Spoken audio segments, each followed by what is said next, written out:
Hello बच्चों। आज मैं आप लोगों को क्लास 9th की जो आपके पास मैथ्स की एनसीईआरटी की बुक है ना, उसमें हमने अपना chapter number 5 I am up and down round and round start कर रखा है।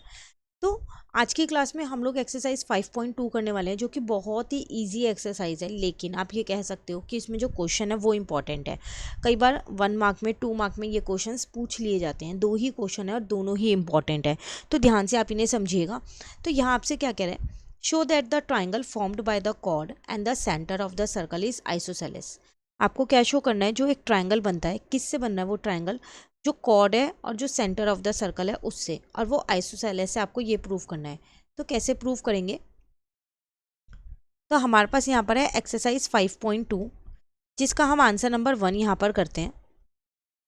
मान लो मैंने यहाँ पर एक सर्कल बना दिया, ठीक है। अब यहाँ पर मैंने माना कि ये मेरी कॉर्ड है और ये मेरा सेंटर है, तो इनको ज्वाइन करके यहाँ पर मेरे पास एक ट्रायंगल बहुत आसानी से बन गया है। इसको मैंने ओ नाम दे दिया, इसको ए और इसको बी नाम दे दिया। अब मुझे इस क्वेश्चन में प्रूफ क्या करना है, सबसे पहली बात ये पता होनी चाहिए। तो पहले हम यहाँ लिख देते हैं कि A B is the chord of the circle, ठीक है, and O is the centre of the circle. मैंने दोनों चीज़ लिख दी जो जो मैंने यहाँ बनाई थी। क्लियर। नाउ मुझे यहाँ पर प्रूफ करना है कि जो ट्राइंगल ए ओ बी है is a isosceles triangle. Isosceles triangle वो ट्राइंगल होता है जिसकी दो साइड्स इक्वल होती हैं। तो हमको यहाँ पर अगर हम इसकी दो साइड्स इक्वल प्रूफ कर दें तो ये हमारा आइसोसेलेस ट्राइंगल प्रूव हो जाएगा ना। तो सॉल्यूशन अपना यहाँ से शुरू करते हैं हम। अगर आप ट्राइंगल की बात ही कर रहे हो तो in triangle A O B में अगर आप देखो तो जो आपके पास ओ ए है वो ओ बी के इक्वल है। क्यों? क्योंकि ये दोनों सर्कल की रेडियस है। तो आप यहाँ लिख सकते हो रेडियाई ऑफ द सर्कल। और जब रेडियाई ऑफ द सर्कल है तो वो इक्वल इन लेंथ है। और आइसोसेलेस ट्रायंगल में मुझे यही तो चाहिए होता है, दो साइड इक्वल। तो इसका मतलब ये दो साइड्स तो इक्वल हो गई। तो therefore triangle A O B is an isosceles triangle. हमें यही प्रूव करना था और यहाँ पर ये प्रूव हो गया।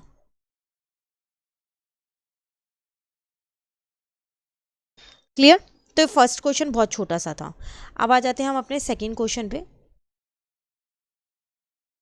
इसमें आपसे क्या कह रहे हैं, show that if two such isosceles triangle occurring in the previous question have equal base length.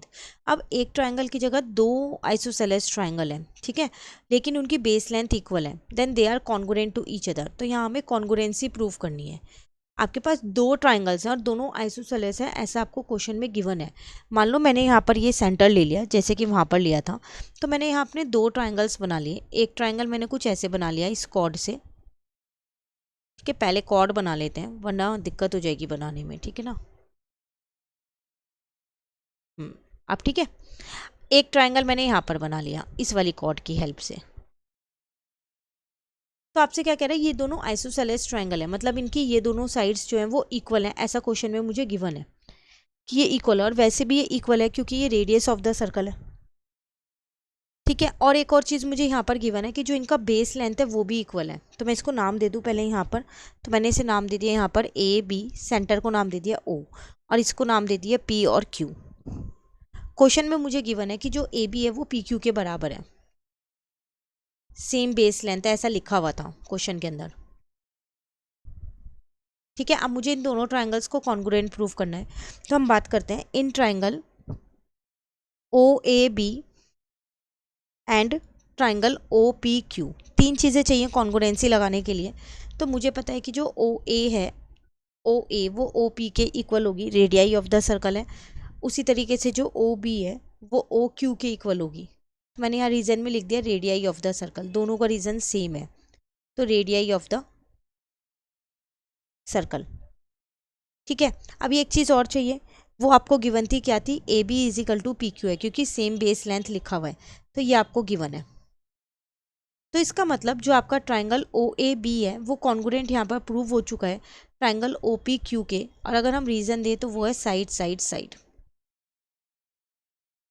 Clear. Congruency rule लग गया, साइड साइड साइड से ये आपके दोनों आइसोसेलेस ट्राइंगल जो है वो कॉन्ग्रुएंट प्रूव हो चुके हैं। बस 2 ही क्वेश्चन थे इसमें, एक्सरसाइज हमारी पूरी कंप्लीट हो गई है। नेक्स्ट क्लास में हम अपना नेक्स्ट टॉपिक स्टार्ट करेंगे। Thank you.